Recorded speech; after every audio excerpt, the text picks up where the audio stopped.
मित्रांनो, लग्नाची बेडी या मालिकेच्या आजच्या भागामध्ये राघवला ते गुंड आता खूप मारत असतात.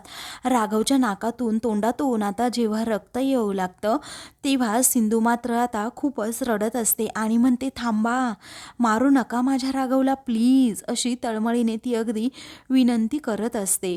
तेव्हा ती आता श्रीकांतवर खूप जोरात ओरडत म्हणते की राघवला कमी जास्त काही होईल, थांबवा तुमच्या माणसांना. मग आता थांबा रे, असं श्रीकांत रागातच सर्वांना म्हणतो. मग आता राघवला सर्वांनी पकडून ठेवलेलं असतं आणि मग त्याला कुणीही लगेच मारत नाही. त्यावेळी आता श्रीकांत मोठ्या ऐटीतच पुढे येतो आणि म्हणतो, हे बघ राघवा, अरे जेव्हा उंदराला पकडण्यासाठी सापळा रचला जातो ना, तेव्हा आता त्यामध्ये खूप छान छान असे पदार्थ उंदराला आवडणारे ठेवले जातात. पण कधी कधी असं होतं ना, तो हुशार उंदीर ना पलायन करतो आणि गेल्या काही दिवसांमध्ये आपल्यामध्ये सुद्धा हा उंदीर मांजराचा खेळ सुरू आहे आणि तो खेळ मी इथे आज संपवलाय. तेव्हा सिंधू आता रागातच विचारते, काय दादागिरी चालली आहे ती? अहो, तुम्ही तर म्हणता ना की कायद्याचं पालन करा म्हणून, आणि मग तुम्ही या गुंडांना हाताशी धरून राघवला इथे मारताय, असं का केलंत? तीच त्या श्रीकांतला प्रश्न विचारू लागते, तुम्ही खरंच हे कायद्याचं पालन करताय का? मग आता रागातच श्रीकांत म्हणतो, मी काहीही करेल, तुला काय घेणं देणं आहे? तेव्हा सिंधू आता अजिबात त्याचं काही ऐकून घेत नाही आणि म्हणते, तुम्ही जरा नीट वागा आणि आता मीच तुम्हाला सांगतेय की कायद्यात राहाल तर फायद्यात राहाल, समजलं? तेव्हा आता श्रीकांत खूप हसतो आणि म्हणतो, कोण कुणाला धमकी देतंय ते बघा अगोदर. बेडूक फुगला म्हणजे त्याचा काही बैल होत नाही. मी माझ्या भाचीला वचन दिलंय की काहीही झालं तरी राघवला शिक्षा मी घडवणारच आणि त्याचबरोबर या राघव रत्नपारखीला मी फासावर लटकवणारच. न केलेल्या गुन्ह्याबद्दल तो शिक्षाही भोगणारच आहे आणि मधुराने जिवंत असताना तिच्या खुनाची शिक्षा याला होणारच आणि ती सुद्धा फाशीची, असं म्हणून आता रागातच सिंधू आणि राघवकडे पाहत असतो. तेव्हा सिंधूला समजतं याने स्वतःच्याच तोंडून कबूल केलंय. तेव्हा याला घेऊन चला रे, असं म्हणून आता लगेच श्रीकांत हा त्याच्या गुंडांना सूचना देतो की काहीही झालं तरी आज राघवला आपल्याबरोबर घेऊन जायचंय आणि याला पोलिसांच्या स्वाधीन करायचंय. मग आता असं म्हटल्याबरोबरच राघव हा त्या गुंडांची चांगलीच धुलाई करतो. श्रीकांतला तो सुद्धा खूप मारतो. मग आता तेच गुंड धावत तेथे राघव जवळ येतात आणि राघवला अजूनच खूप मारू लागतात. ते राघवचा आता गळाच पकडतात, त्यामुळे राघवला पुढे काही करता येत नाही. परंतु तो पायाने असा पोटात त्यांच्या लाथ घालतो ना, तर ते गुंड बाजूलाच जाऊन पडतात. तेव्हा सिंधूला आता प्रचंड धक्का बसतो की हे काय होऊन बसलं, माझ्या राघवला किती लागलंय. मग आता सिंधू पटकन ती काठी राघवकडे देते आणि म्हणते, ही घ्या राघव. तेव्हा राघव त्या गुंडांना असा काठीने बदडून काढतो की ते गुंड आता खूप जोराजोरात ओरडत असतात, कारण राघवने आता चांगलीच त्यांची धुलाई केलेली असते, ते पण श्रीकांत समोर. मग आता ते गुंड तेथून पळूनच जातात. तेव्हा सिंधूच्या जीवात जीव येतो. मग आता राघव आणि सिंधू हे दोघेही रागातच श्रीकांतकडे पाहू लागतात. त्यानंतर राघव हा श्रीकांतची कॉलरच पकडतो आणि म्हणतो, प्रत्येकाला असं वाटतं की आपल्यावर चढ कोणीच असू शकत नाही, पण लक्षात ठेव श्रीकांत धर्माधिकारी, प्रत्येकाचा एक बाप असतो आणि तुझा तो बाप ना मी आहे. काय वाटलं इतक्या सहजासहजी मी तुझ्या हातात येईल? अरे पण नाही, जसा तू उंदीर लावण्यासाठी सापळा रचला होतास ना, अगदी तसंच तुला पकडण्यासाठी आम्ही हा सापळा रचला होता. तुझ्या तोंडून खरं काय आहे ना ते आम्हाला वधवून घ्यायचं होतं आणि म्हणूनच पुरावा मिळवण्यासाठी आम्ही हा सगळा प्लॅन केलाय आणि आता आम्हाला पुरावा सुद्धा मिळालाय, असं रागात असतो श्रीकांतला म्हणतो. आता तो सिंधूकडे पाहून मात्र हसत असतो. पुढे आता राघव म्हणतो, आणि हाच पुरावा कोर्टामध्ये आम्ही तुझ्या विरोधात वापरणार आहोत, समजलं? तेव्हा श्रीकांतला आता चा डाव हा पूर्णपणे त्याच्यावरच उलटलेला असतो. So now it's game over, असं तो आता रागातच श्रीकांतला म्हणतो. आता तुझा खेळ संपला आहे आणि म्हणूनच तुझ्या त्या भाचीला सर्वांसमोर यावं लागेल. त्यानंतर आता घरातील सर्वांना राघव याबद्दल सांगतो की कशा प्रकारे आम्ही म्हणजे सिंधूने आणि मी हा प्लॅन केला आणि कशा प्रकारे त्यांनी स्वतः तोंडाने कबूल केलं की राणी ही जिवंत आहे तेव्हा सर्वांनाच धक्का बसतो. तेव्हा सर्वजण आता विचारू लागतात, राघव बाळा पण तुला काही जास्त लागलं नाही ना? मग आता राघव म्हणतो, मी ओके आहे एकदम आई, तुम्ही अजिबात कुणी काळजी करू नका बरं. माझ्याबरोबर सिंधू होती ना, आता हाच स्ट्रॉंग पुरावा ना मधू जिवंत असल्याचा मी कोर्टामध्ये दाखवणार आहे आणि त्या मधूला आता सर्वांसमोर काहीही झालं तरी यावं लागेलच. पुढे आता राजश्री म्हणू लागते की देवाच्या घंटीला आवाज नसतो. कसं असतं ना, आपण जर एखाद्याला त्रास दिला ना तर त्याची परतफेड कधी ना कधी करावी लागतेच. तेव्हा ऋतुजा म्हणते, हो बरोबर आहे वहिनी तुमचं. रेश्मा विचारते, सिंधू कुठे आहे?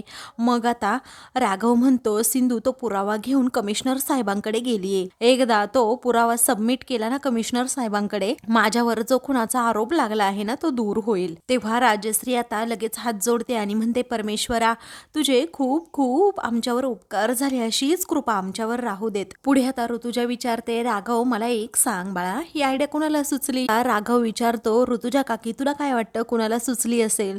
तेव्हा त्या दोघीही विचार करू लागतात. मग आता राजश्री म्हणते, मी सांगू का, माझ्या सिंधूलाच ही आयडिया सुचली असेल, हुशार आहे माझी सिंधू खूप.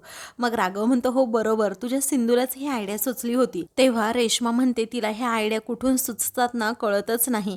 मग आता राघव हसतच म्हणतो, शी इज गिफ्टेड. पण आई, अगं खूप वेळ झालाय, काकू दिसली नाहीये, कुठे गेलीये का बाहेर? मग राजश्री म्हणते, अरे त्या पार्टीच्या कार्यालयामध्ये गेले आहेत. मग ऋतुजा म्हणते, खूप वेळ झालाय ना त्यांना जाऊन, म्हणजे कसं ना एवढा वेळ त्या सहजासहजी थांबत नाहीत. मग आता राजश्री म्हणते, खूप दिवस झाले त्या कार्यालयात गेल्याच नाही आणि खूप कामं रखडली आहे, त्यामुळे त्यांना यायला जरा उशीरच लागेल, पण येतील त्या नक्की. तेव्हा राघवच्या मनात वेगळंच काहीतरी येतं आणि तो एकदम शांत होतो. इकडे सिंधू आता कमिशनर साहेबांकडे आलेली असते आणि कधी एकदा त्यांना पुरावा देईल असं तिला होत असतं. तेवढ्यातच तिला अचानक एक व्हिडिओ कॉल येतो. तेव्हा ती आता आश्चर्याने मोबाईलकडे पाहत म्हणते, व्हिडिओ कॉल? आणि असा अचानक मला कसा आला असेल? म्हणून आता ती लगेच कॉल रिसीव करते. तेव्हा त्यामध्ये आता मिनीला किडनॅप करून ठेवलेलं असतं आणि ते पाहतेच तिला खूप मोठा धक्का बसतो. मग आता त्यामध्ये श्रीकांत त्याचबरोबर मधू हे दोघेही असतात. तेव्हा मधूला आता ती स्पष्टपणे तिथे पाहते. तेव्हा तिच्या लक्षात येतं की या दोघांनी रुक्मिणी काकूला किडनॅप करून ठेवलंय. तेव्हा हा काय प्रकार आहे आता, असं रागातच ती श्रीकांतला विचारते. मग आता श्रीकांत म्हणतो, तुला काय वाटलं तू स्वतः पुरावे गोळा करशील आणि आम्ही काहीच करणार नाही म्हणून? ता मधू म्हणते की तुला काय वाटलं ग सिंधू, तूच एकटी चलाक आहे, असं काही आहे का? मग आता सिंधू रागातच विचारते, काय हवंय तुम्हाला? मग आता तुझ्याकडे जो पुरावा आहे ना तो कमिशनर साहेबांना अजिबात दाखवायचा नाही. तेव्हा सिंधूला आता प्रचंड धक्का बसतो की हा पुरावा जर मी कमिशनर साहेबांना दिला नाही तर खूप मोठा प्रॉब्लेम होऊ शकतो. पण आता रुक्मिणीचा जीव धोक्यात आहे, काय करावं? तेव्हा सिंधू विचार करत असते. मग आता काय झालं, लवकरात लवकर तू तो पुरावा देणार आहेस की नाही, असं श्रीकांत पुन्हा पुन्हा विचारू लागतो. आणि काहीही झालं ना सिंधू, तरीही तुम्हाला हरवू शकतच नाही, असंही मोठ्या तोऱ्याच श्रीकांत त्याचबरोबर मधू हे दोघेही म्हणतात. बाय असं म्हणून आता श्रीकांत फोन ठेवतो. तर सिंधू खूप टेन्शनमध्ये येते. तर दुसरीकडे आता रुक्मिणीला किडनॅप करून ठेवलेलं असतं. ती स्वतःचा जीव वाचवण्याचा प्रयत्न करत असते, कारण तिचे हातपाय सगळे बांधून ठेवलेले असतात आणि तिच्या डोक्यावर सुद्धा गन मधूने आता रोखलेली असते. इकडे आता सिंधू ही खूप टेन्शनमध्ये असते. तेवढ्यातच कमिशनर साहेब आता तेथे येतात आणि तिला विचारतात, काय झालं अगं सिंधू, बस ना तू, काय आहे पुरावा तुझ्याकडे, सांग मला, दाखव बरं. मग आता सिंधू घाबरलेली असते. नेहमीप्रमाणे अजिबात ती काही बोलत नसते. ती म्हणते, कमिशनर साहेब सॉरी हा, उगीच माझ्यामुळे तुम्हाला त्रास, पण माझाच काहीतरी गैरसमज झाला होता, असं म्हणून पर्स घेऊन ती जायला निघते. आता सिंधूचं हे वागणंच कमिशनर साहेबांना काही कळत नाही. त्यानंतर सिंधू आता पोलीस स्टेशनच्या बाहेर येते आणि तेथे आल्यानंतर ती आता रस्त्याने चाललेली असते. तेव्हा ती आता मनात विचार करते, एखादी व्यक्ती एवढं सेल्फिश कशी असू शकते, कारण जर आपला हेतू पूर्ण झाला नाही तर लगेच बदला घेण्याची भावना त्यांच्यामध्ये लगेच निर्माण कशी होऊ शकते. एखाद्या व्यक्तीचं आपल्यावर प्रेम नाहीये म्हणून त्याचं आयुष्य उद्ध्वस्त करायचं का? आणि यालाच खरं प्रेम म्हणतात का? कुणी इतक्या खालच्या थराला कसं जाऊ शकतं? तेवढ्यातच तिला पुन्हा एकदा श्रीकांतचा फोन येतो. तेव्हा आता तो सिंधूला विचारतो, काय ग सिंधू, कसं वाटलं मग आमचं तुला सरप्राईज? अगं शेर सव्वा शेर वाटलं की नाही? मग आता रुक्मिणी आरडाओरडा करू लागते की मला वाचवा कोणीतरी. सिंधू आता रागातच म्हणते, रुक्मिणी काकूच्या केसाला जरी धक्का लागला ना तर लक्षात ठेवा हा धर्माधिकारी, अशी धमकीच ती वकिलाला देते. तेव्हा तो रागातच म्हणतो, मी घाबरत नाही तुला, आणि तो जर पुरावा तू कमिशनर साहेबांकडे दिला तर तुझ्या रुक्मिणीला मी ढगात पाठवेन. तेव्हा रुक्मिणी आता खूप घाबरते आणि तिला राणीची त्या श्रीकांतची खूप चीड सुद्धा आलेली असते आणि स्वतःला सोडवून घेण्याचा ती प्रयत्न करते.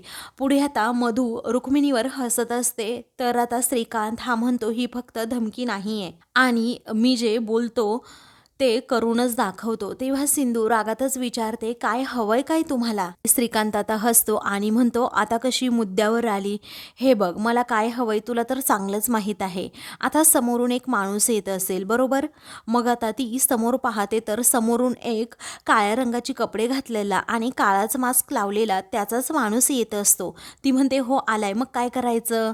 तेव्हा आता श्रीकांत म्हणतो, त्याच्या हातामध्ये तो मोबाईल दे आणि तो व्हिडिओ ओपन कर, आणि मग व्हिडिओ ओपन केल्यानंतर तो माणूस तो व्हिडिओ डिलीट करेन, समजलं? त्यावेळी आता इकडे रुक्मिणी जोराजोरात ओरडू लागते. मग आता श्रीकांत म्हणतोय, गप्पा बस म्हातारे, शांत बसतेस की नाही जरा? काय अगं सिंधू, मीच तुला तो व्हिडिओ डिलीट करायला सांगितला असता, परंतु माझा तुझ्यावर अजिबात विश्वास नाहीये की तू तो पुरावा डिलीट करशील म्हणून. मग आता सिंधू पूर्णपणे कोंडीत अडकते. एवढा प्रयत्न करून हा पुरावा आता तिने मिळवलेला असतो, परंतु आता काय करावं हेच तिला कळत नाही. मग आता ती म्हणते, मी राघवला निर्दोष सिद्ध करण्याचा हा महत्त्वाचा पुरावा होता खरं. दुसरीकडे रुक्मिणी काकूच्या जीवाचा प्रश्न आहे.